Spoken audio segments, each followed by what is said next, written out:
Je tenais premièrement à vous remercier tous de votre présence. C'est important dans cette phase de reconstruction. Je tiens aussi à le faire publiquement, à vous remercier pour le soutien que vous avez apporté tous à l'économie l'année dernière pendant la pire crise économique que nous avons connue de tous les temps. Je pense que les Mauriciens ne se rendent pas compte des efforts consentis par les capitaines d'industrie pour passer cette crise, pour supporter cette crise, avec, bien sûr, l'aide du gouvernement, qu'on puisse aller de l'avant de nouveau. Vous avez tout fait, vous avez risqué énormément pour pouvoir maintenir, comme je le dis tout le temps, cette capacité de production. Vous savez, cette crise, nous avons traversé un triple choc.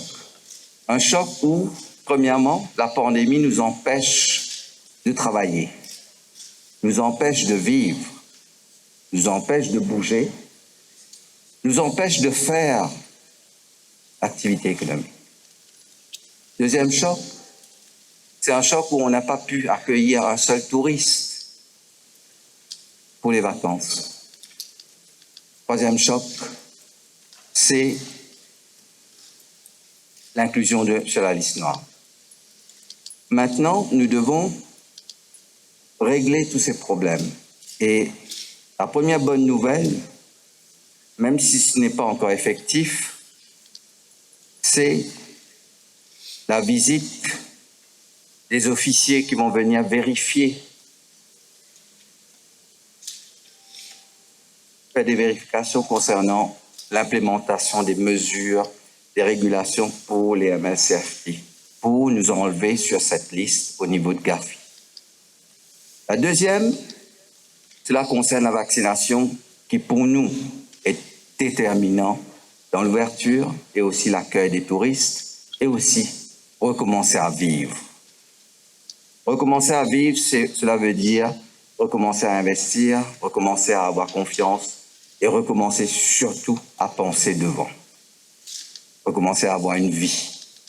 Donc, aujourd'hui, c'était le but. Le but, c'était de vous rencontrer, de vous remercier, de vous écouter et aussi de vous préparer pour le futur parce que, je peux vous le dire dès maintenant, on va devoir travailler énormément. Par la suite, il y aura énormément de comités. On vient d'en parler avec le FS.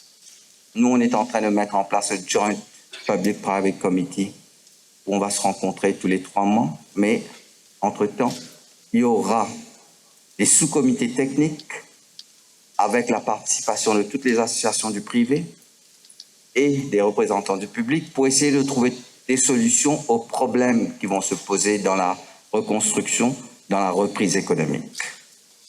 Nous allons avoir des problèmes dans cette reprise économique. Nous devons être proactifs et aussi corriger les erreurs qui vont découler de cette reprise économique. Je vous ai écouté, j'ai entendu les challenges que vous avez adressés. Je vais parler d'un challenge par rapport à Moody's. Je tiens à vous rappeler que nous, au niveau du ministère des Finances, nous avons mis en place un comité pour travailler dessus, et cela dès le premier downgrade qu'on avait obtenu la dernière fois. Et on travaille sur une consolidation fiscale pour essayer de trouver des solutions pour abaisser le taux d'endettement, mais aussi montrer aux institutions internationales notre bon vouloir, qu'est-ce qu'on est en train de faire, qu'est-ce qu'on va faire dans le futur. Notre but, c'est réellement d'être transparent dans les mesures pour pouvoir démontrer notre volonté d'abaisser notre taux d'endettement. Mais cela ne peut se faire sans une reprise forte du taux de croissance. Cette reprise forte du taux de croissance va provenir de nous. Si on travaille de manière conjointe à l'élaboration, à la mise en place et à l'exécution du budget, et aussi avec d'autres mesures d'accompagnement qui vont venir au fur et à mesure que l'année c'est cool. L'année 2021-22, c'est cool. Donc nous, on est là pour, au niveau du gouvernement, au niveau du ministre des Finances, au niveau du ministère des Finances, on est là pour essayer de réellement mettre en place les différentes étapes, travailler conjointement avec le secteur privé, rétablir cette confiance dont on a tant besoin pour retrouver un chemin de croissance fort et surtout retrouver notre richesse d'avant. Donc pour cela, encore une fois, je vous dis merci et je vous dis on va se revoir très très bientôt. Je vais travailler sur un calendrier pour qu'on puisse avoir les échanges.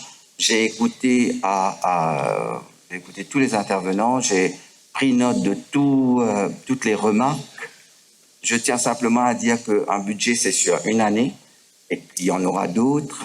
Et comme je l'ai déjà dit par le passé, si on n'a pas pu mettre certaines mesures cette année, on essaiera de les mettre l'année prochaine ou l'année d'après. Notre but, c'est de pouvoir avancer réellement cette année. On a fait ce qu'on pouvait au maximum. Je tiens aussi ici publiquement à remercier le FS, le personnel de IDB, en particulier le président, le conseil d'administration et le CEO, mes députés FS, mes conseillers, les gens qui sont autour de nous pour la préparation de ce budget, mais aussi vous, parce que vous avez été présents avant, vous m'avez beaucoup aidé dans la préparation de ce budget. Et maintenant, comme je vous ai dit, maintenant au travail, on doit travailler pour remonter la pente, on doit remettre ce pays à flot, on doit régler nos problèmes et aussi, ce n'est, comme je l'ai dit depuis le début, ce n'est qu'ensemble qu'on pourra revenir à la vie d'avant. Même s'il y aura certains changements, même si on va sûrement devoir vivre avec un masque pendant beaucoup d'années, nous, notre but, c'est de pouvoir ouvrir de nouveau, c'est de pouvoir accueillir des touristes de nouveau, c'est de pouvoir retrouver ce chemin de croissance positive et forte qui nous a accompagnés pendant les 40 dernières années. Merci.